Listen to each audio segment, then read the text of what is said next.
Locomotives.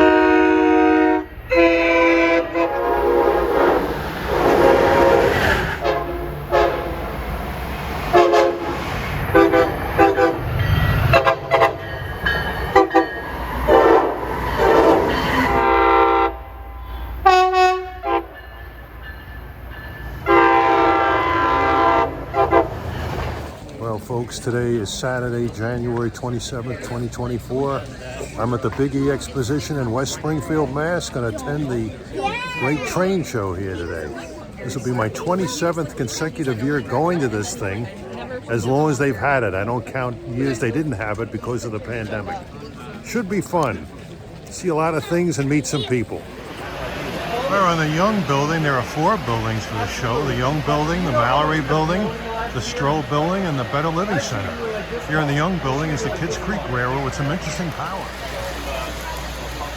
This Union Pacific engine, Spirit of the Union Pacific, and oh, I love this one, the Joseph R. Biden Jr. engine. Man, love to see that on the railroad.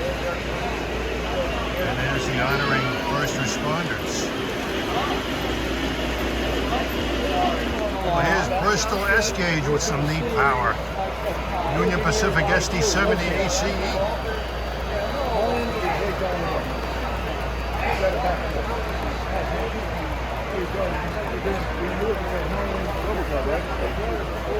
Hey, Helen? In the Young Building, a Subway Al. He sells all these DVDs of old-time subway and elevated lines. Streetcars in Baltimore, Boston streetcars, Philadelphia streetcars, the Broad Street Subway, Philadelphia, how I remember that. All sorts of things. Reading MU cars, Lackawanna MU cars, Staten Island Rapid Transit. Have to check this out later. There's a bunch of scale trains models. I don't see any Conrail GP40-2s. Those are the ones I like. These are tsunami equipped. Mostly General Electric stuff. This is the Mohegan Pequot model railroad. You got these 2 nice looking Union Pacific G40-2s. And no, the thing got caught here last Union time, Pacific too. Challenger. This layout that derailed. They're fixing it. Not easy to rail one of those things. Yeah. I don't know what's caught up. It rained all the time. And I actually think it's a locomotive, not the cars. No? Probably. Yes. I don't know. That was just a low spot. Yeah. I can't believe I have more issues with this right now. Got some neat stuff sitting here.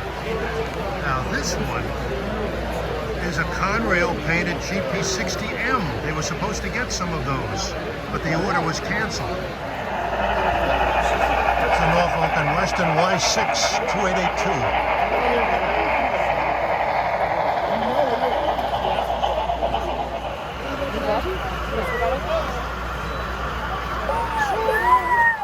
FL9. Looks like it's got a Hancock air whistle on it. That's the only pure FL9 that exists. Anything else is an imposter. They gotta have Hancock air whistles on them to be authentic 100%. They got a lot of Blackstone River Productions. I have a couple of their programs. I bought a couple of cab ride videos. Yeah. Hey, Ben Dennis, he sells Anchor videos. Yeah, sure do. You look good. How's your wife doing? Fine, fine. Left her home this trip. Oh, okay. Well, relax, watch a little TV, you know. Yeah. Kick back on the sofa, the recliner. Okay. You can see he's got a lot of videos here. Got to get some. So, John Pachulis, Pentrex, Railroad Video Productions. Yeah. Don't worry, I won't leave empty-handed. That's all right. Whatever. All right. Good to see you, Always buddy. happy to see you. All right. Same here. Same here. Well, I'm outside the Young Building after doing my usual binging here. Gotta do that. Here's a Naugatuck Railroad MOW vehicle. And you'll notice the color and the logo is very much similar to that of the Norfolk and Western. All right, Neil is here with his wife and Hello, Shari. hello. And what's the name of your group? The Long Island chapter of the Pennsylvania Railroad Technical and Historical Society. Oh yeah, I think the Pennsy had something to do with the Long Island. We had the, right, because it owned the Long Island Railroad up until the early 1960s. What year was it? 61? I forget. I believe it was 68. It was 68 was when the MTA took over. I believe it was like 64 or 65. Wasn't that Thomas Goodfellow who ran the railroad back then? I believe so, yes. Oh, right, yeah. So you're doing good. You just got here, so hope you do well with the show. And I hope you enjoy your company here. The captain, where's your Captain Morgan? I think there's a bar in this place somewhere where you can get some. That's after I leave here. Yeah. So how was your trip up here from... What's Hampton? You had to go like this way and that way. I did the round and with no traffic. Got up here in 2 hours and 15 minutes. Oh, not too shabby, I guess, from where you live. That's all right. Very good. All right, last but not least is Joe Costa. He's heavily involved with the Black River and Western Railroad. Tell me a little about what's going on and what's going on with their number 60. Well, right now we're gearing up for our 2024 season. 60 is down for her 1472 inspection. It's going to be out for a little while, but in the meantime, we're advertising for our wine trains. We have our first train rides coming up as our Easter Bunny Express. Then come May until Labor Day weekend is our summer train excursions from Ringo's to Flemington, and just another year for the railroad. Okay, so how's the 60 doing these days? I saw it once in the 90s, and I saw it on its ill-fated Long Island Railroad trip when it broke down going back from Montauk. Yeah, funny enough, it broke down in my hometown in Lindenhurst. Oh, well, that's my hometown, so. Yeah, I guess we're considered neighbors. Yeah. But I mean, as far as work goes on it, it's been progressing. The tubes are out. Just coming up with some tests for later on. Just doing some like little TLC. This thing was built in August of 1937. Baldwin. Yeah, actually it was an Alco locomotive. That was? Oh, wow. It was an Alco locomotive. The number 90, a 210 Decapau, was built by Baldwin. They look somewhat alike except for the wheels. But, yeah, I mean the face, it looks similar to 90. I guess maybe it was like 90's stepchild, I guess. Oh, that's cool. But you never know. All right, I got to check that out. I haven't been there in about 20 years. So. We'd be happy to have you. All right, thank you, Joe. Now, we talked to this guy before, Captain Morgan. His real name is Michael. His father, like him, was a Long Island Railroad conductor. He's retired. And your father, tell me a little about your father and tell me about your career on the railroad. My father was a Long Island Railroad conductor named Lenny Hazel. Hazel. Lenny Hazel. Yep. Rode with him on the early morning Montauk train. Job number 1. Yep. Train 2. With John Roblin and John Locke. Yeah, Bob Payne and Jimmy Rich. Jimmy Rich was also there. I rode with those guys. Yep. Their seniority was like way up there. Now, what kind of jobs did you do mostly? He's not coming. I started off as a bartender for 7 years and then finished off the last 23 years as the conductor. Ah, okay. Any interesting stories that stand out? Oh, I couldn't even remember every one from day one all the way until then. Well, now you're living off the fat of the land and living the retired life. Yeah, good for you.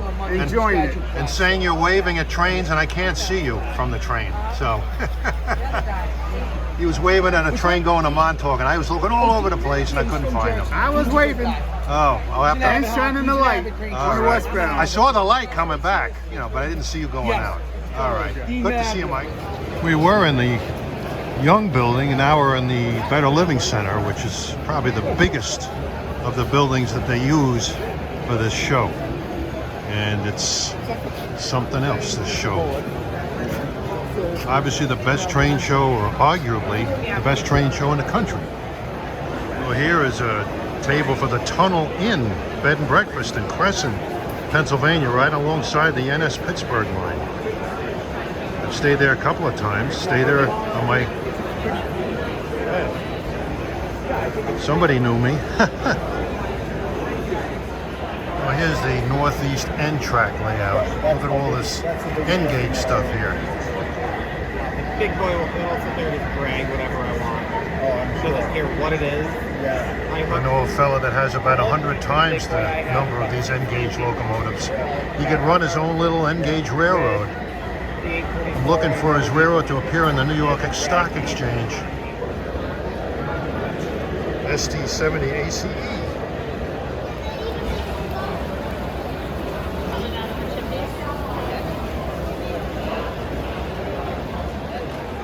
Well, here is the Boston Street Railway Association.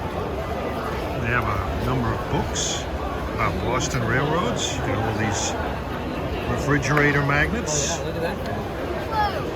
Happily, they don't have a sign that kind of makes me laugh when I see it. It says Back Bay, inbound to Boston. Like, where the hell is Back Bay? In Auckland, New Zealand or something?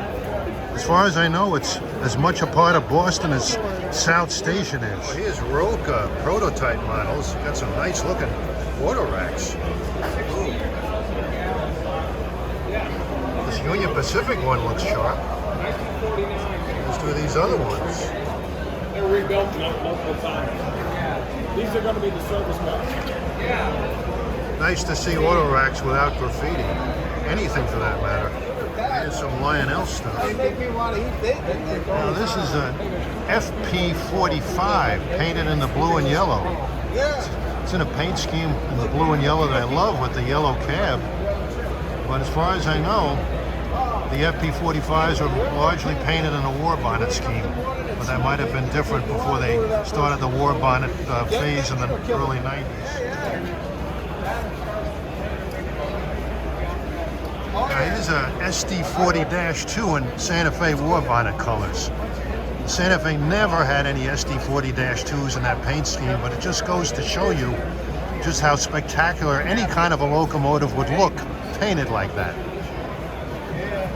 And there's the Union Pacific version, and they had a huge fleet of them, with Montana Rail Link and Rio Grande alongside. These are cool too. Burlington paint scheme, they called it the Chinese red scheme. That was an extremely attractive paint scheme. This Southern, a low hood SD40-2, I don't think they had any. They were all high hoods. There's Rock Island and Southern Pacific, and another FP45.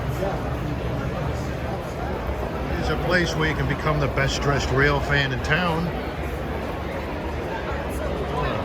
I'm sure Ian would probably spend a small fortune here, but this stuff would get wet if he's thrown in the drink, so it would ruin everything. Let's see. You got any Union Pacific here? I've been in a sweatshirt mode as of late, gotten quite a few of them. This would look mighty good in my closet. Man. I can stop them. That's fine. I remember when North Station was loaded with those. I can remember when North Station, Boston was loaded with nothing but these B&M RDCs. Thank you, I'll see you.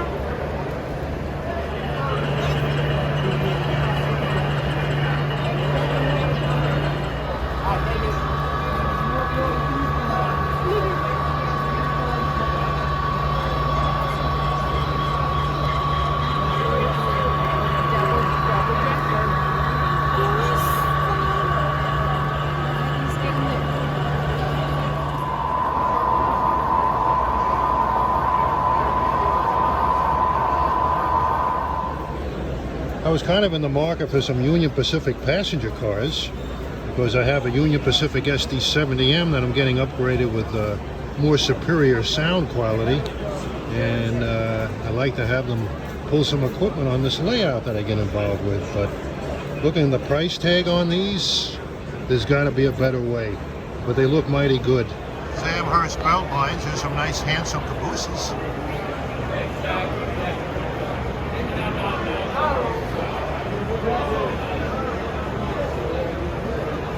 I like that RF&P one.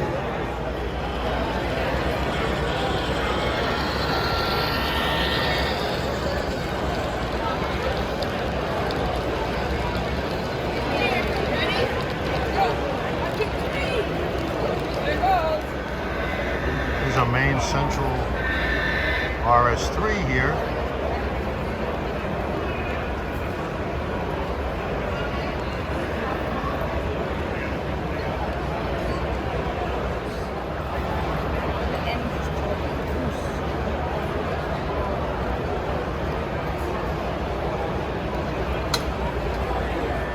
And we got some Boston and Maine Minuteman red F units coming.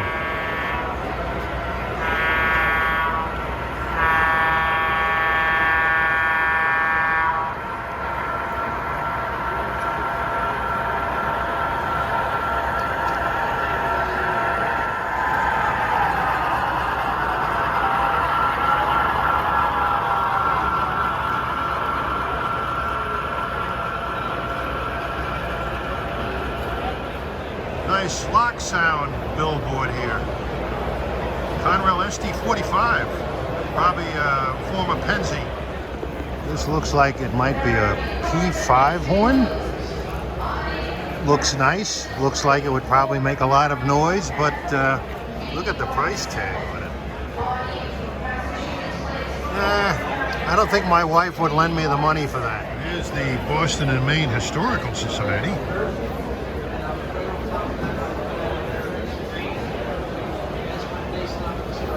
B&M sweatpants, Minuteman red jacket, that looks wild. Do you see the maroon one with the big logo?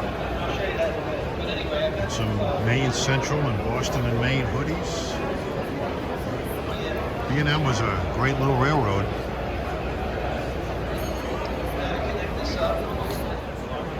Island Model Works, you might recognize some folks here. Middle of winter. Island Railroad. And they were going to leave the new building to go to an old train car. Here's a Broad Street subway car and a Silverliner 4. It looks stupid without that center door. There's another one of those, like an M2. And there's current Arrow 3MU that New Jersey Transit has. Looks a hell of a lot better with the center door on it. Oh, this is the ad nauseum section of them. Better Living Center with these. Oh man, oh man. Between this and the Silverliner 4s, they're trying to kill me. They're trying to put me in an early grave. Yeah, I think these would be hard to stuff in my pocket and walk away with. Our Midwest rep was probably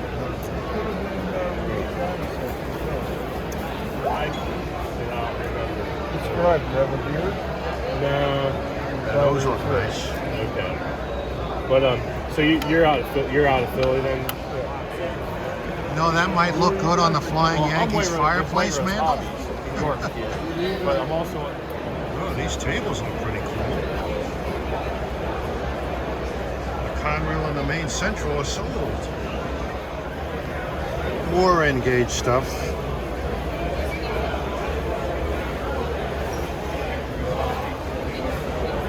I'm more of an HO guy myself. To me, N is too small and O is too big. It's amazing how something so small can be so expensive. $160 for those ACS 64s.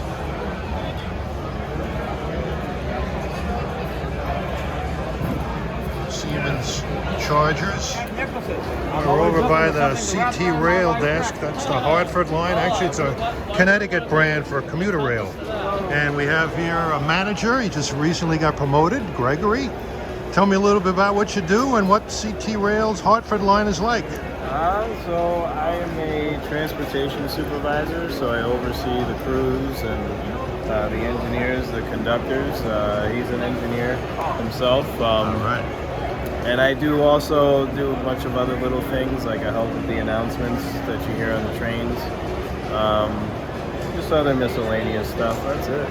Oh, okay. So how's the equipment on the railroad? You got those The nicely equipment's painted P40s? They look good in that paint Yep, scheme. yep. A lot of people don't really like the scheme just because, you know, they replaced the New Haven, but it blends pretty well with the coaches. The coaches are pretty good. The equipment's pretty good for the most So the part. Mafurses run pretty good as opposed to the MBBs that you retired. Yeah. I mean, you know, the MPBs, they served their purpose. You know, they did what they were supposed to do for the most part. But it's good that we have a full Mafursa fleet now. Oh, good. So how many Jeeps you got running still? Like, I think Metro North has a couple They of them. have two.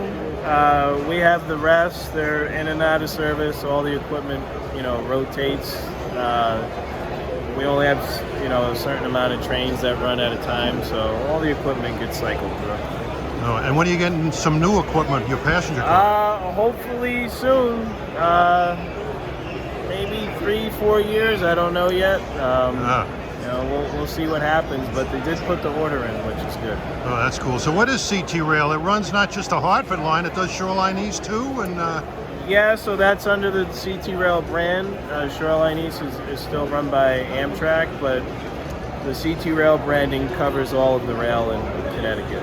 okay, sounds like a very promising company. All right, yes it is, yep. And you're not going to put those damn wayside horn things into... I don't know. That's I hope that's not. up to the towns. They haven't turned them on yet. But a pox on the see towns what if they do. yeah. God. Well, I got to stop at that pizza parlor, that old Broad Street subway car. Yep. That looks The cool. pizza's very good there. Little Rendezvous too in Meriden is another good one. Oh, okay. So what's your top speed on that Hartford line, pretty much? 90 miles an hour. Okay. 90. For both commuter and Amtrak? Amtrak does 110. Wow. We do 90 because that's what the reverses are good for. Oh. The Jeeps are good for 80 right now. Maybe they'll increase the speed on them, but top speed is 90 for us. All right. You explained a great deal, Greg. I thank you very All right, much, thank sir. you. Yep. There's just so much here. It's just hard to get everything, or most things. But, and I haven't even been to the Mallerie Building or the Stroh Building yet. So I got to hit those places. Show you what's in there.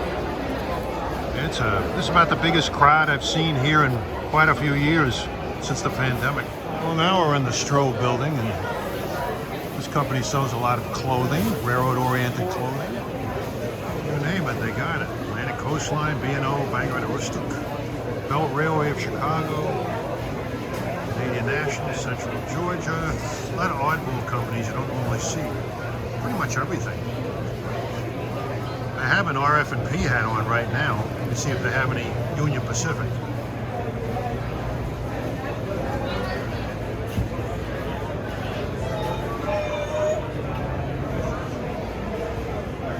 Yeah, these would get pretty wet if the person who wears them gets thrown into the drink. So, well, this company in the Stroh Building deals with model railroad signaling. To make it look like the decibel. And what some people don't realize is on a railroad signal, the incandescent bulb fades up as well as down. Because they've got a balance resistor in series with it to prevent any surge from the filament.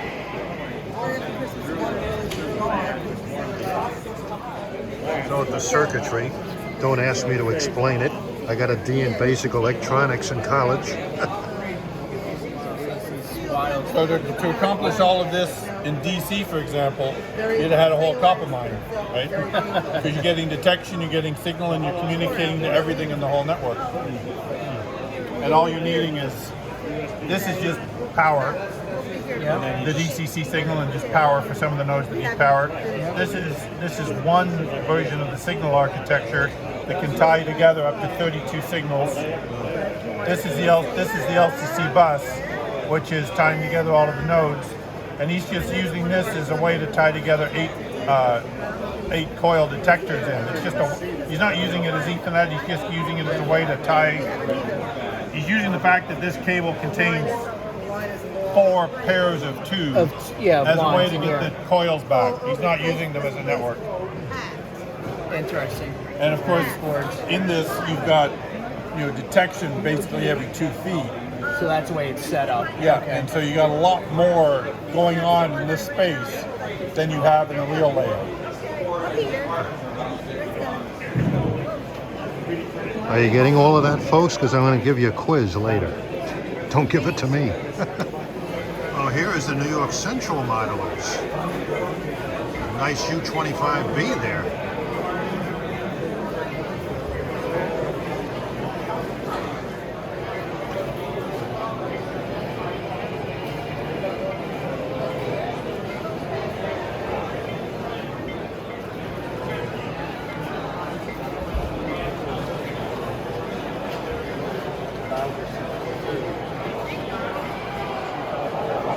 Well, this is a New York Central. It's Norfolk and Western. The Norfolk and Western at one time was owned by its arch rival, the Pennsy.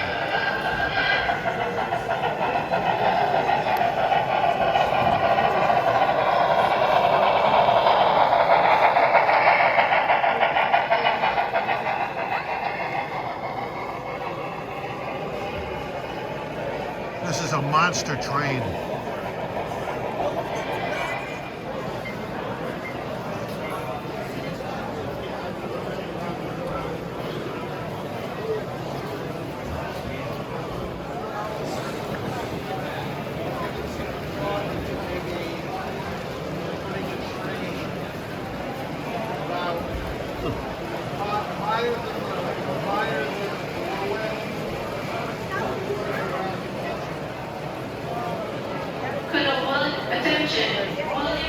Now here's a couple of nice models here in the Young Building.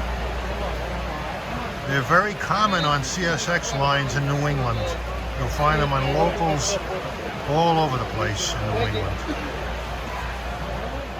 Well, I've been inside the real 642 at a Scranton Railfest years ago. Well, here are some nice old gauge examples.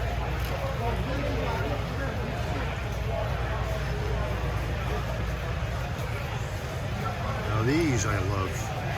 A Green Frog video recently came out that highlights these locomotives during the 2002 Altoona Railfest excursions. Only they don't have a B unit. It's just a couple of A units. There's a New Haven Railroad EP5 Jet. Boy, were those neat engines. When they started up, they went whoosh. Messed up your hair if you stood next to them in Grand Central. We moved to the Mallerie Building, the last of the 4 that I've been to. I have some more clothing. Union Pacific Overland Route, I'm tempted to get that one. Yeah, that B&M hat looks good too. Now here's a paint scheme from the Central, Maine, and Quebec. That railroad doesn't exist anymore. It's now part of the Canadian Pacific system. Had to get this thing.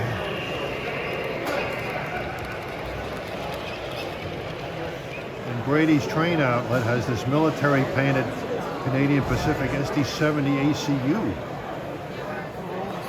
Well, this engine, the 9916, is one of those ST59 MXs or ST32 Ecos. I saw several of them out on the San Francisco Bay Area in October. Looks good. Look at this wildly painted Union Pacific DD40AX. Look who I ran into at the Dry Hill Model Railroad Club, the ham and eggs engineer. What are you saying? How's life treating you on the railroad these days? Oh, it's perfect. It's perfect. I'm home with the family. I'm running trains to DC. Just doing what I love doing. Oh, you're running the trains now? Oh, yeah. Oh. Yeah, we got throttle training and everything, so. Oh, cool. So, how do you like those ACS 64s? They're okay. I like the diesels a little better now. I kind of want to go back to freight. No, I'm just kidding. No, but it's an adjustment. The Acellas, are they good? The Acellas are they're maintaining. They're good for the most part. Better than an HSP 46, right? I do like my diesels. I will say that. But SLs are interesting to run. I would say that. Well, pretty soon you'll be on the new duck sellers. You'll be blowing those sweet horns. Yeah, I am not looking forward to that. Maybe one of these days, maybe in like the next 10 years they'll be running, but... All right. Wow, So. good to see. I've seen those Olympic torch relay engines. Thank you, sir. Check out this engine yard. Imagine if there was a real engine yard like this. You'd use up film in no time.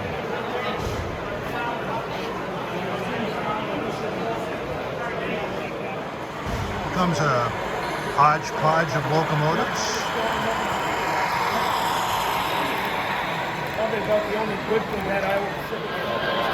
UP painted up a couple of units for the Salt Lake City Olympics, 2002 and 2001. I've actually seen both of these locomotives on UP and CSX track. Not together though. There are a lot of layouts in here, but this one is my favorite.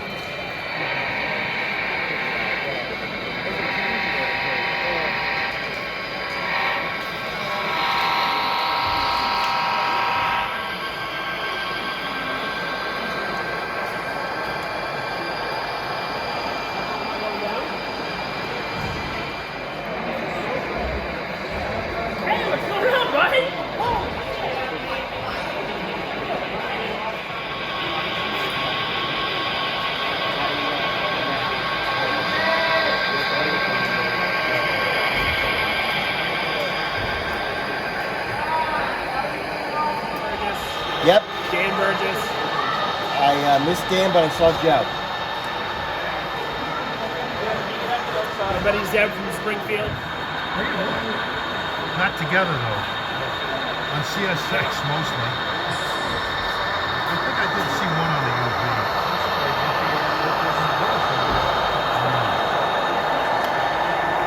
Numbers on my cars represent the day, month, day, and year.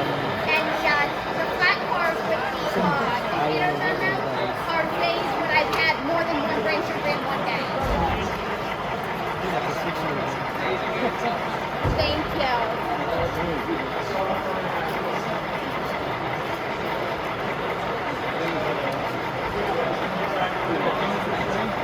No, I have an incurable brain condition. Well, we can't ignore our Canadian friends. There's a nice batch of old Canadian National, Canadian Pacific engines. Rapido trains. That's a name after an old high-speed Canadian National passenger train. They ran from Montreal to Toronto in 4 hours and 59 minutes. Rode on a few of them.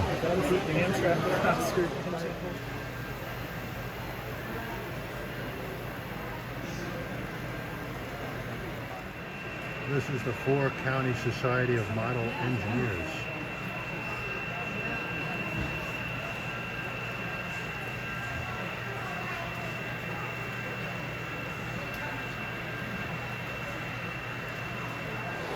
Well, this is the Hudson Valley Large-Scale Railroad Club. Look at this train.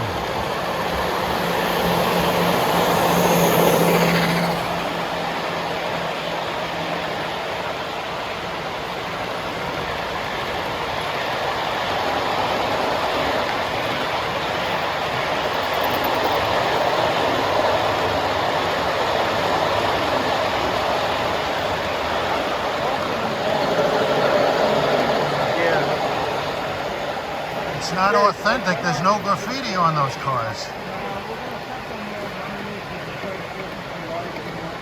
We're gonna get this B&O passenger train.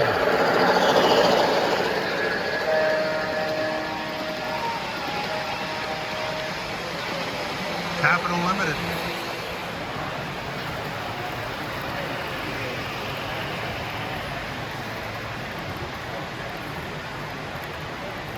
So that one's yours? So it's just 2 engines. Yeah. With all that. Are you doing one? Green card.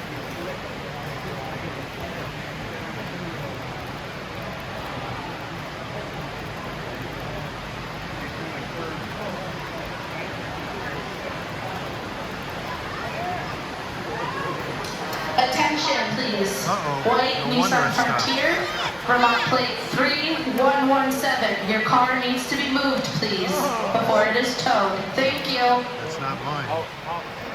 Union Pacific train was victimized there. You don't like to see things like that happen to the Union Pacific. Any doors? Thank you. Park in front doors. That's what I heard. Oh no! Okay. Send it.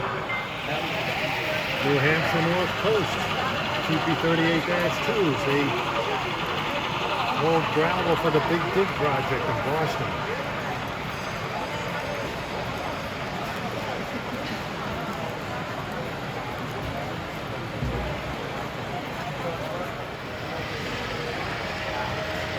A couple of C41-8Ws with a long train. New Hampshire Garden Railway Society.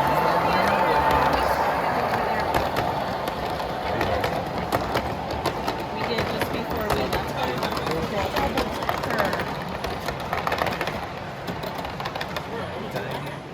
Big suckers. Wouldn't mind getting my hands on one of those. I'll have to ask my wife if I can get some money. Love those engines, love that paint scheme.